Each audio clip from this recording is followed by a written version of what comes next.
अमर तिरंगा झंडा हो भैया फहराए आसमान में हो।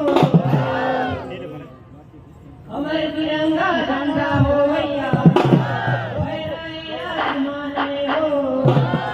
चलो चलो संगी आओ हमारे संग गाए जन जन के गान हो।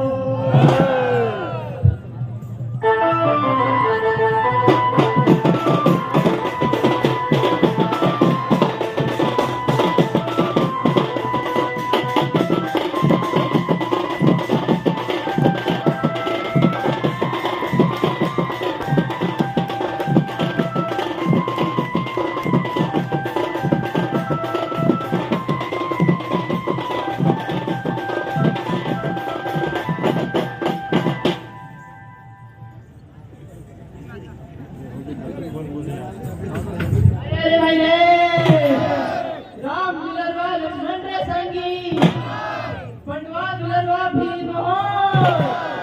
आल्हा दुलरवा उदय रे संगी ये लड़े रहता दिन हो।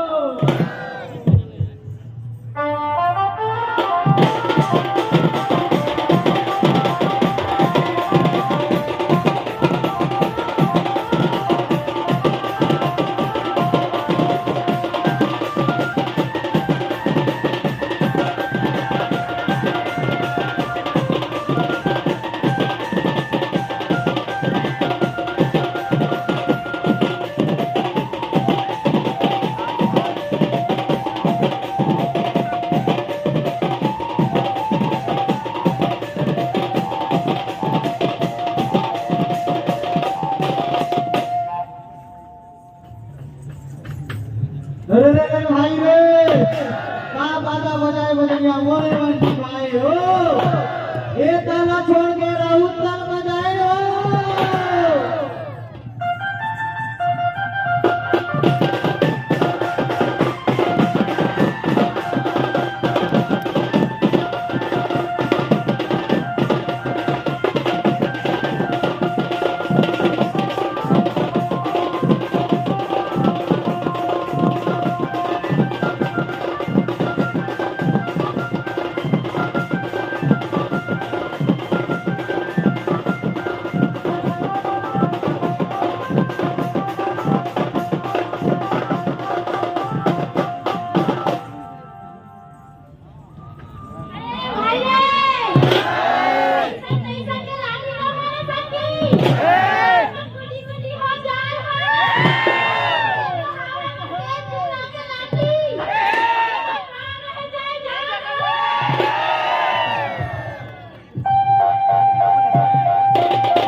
अरे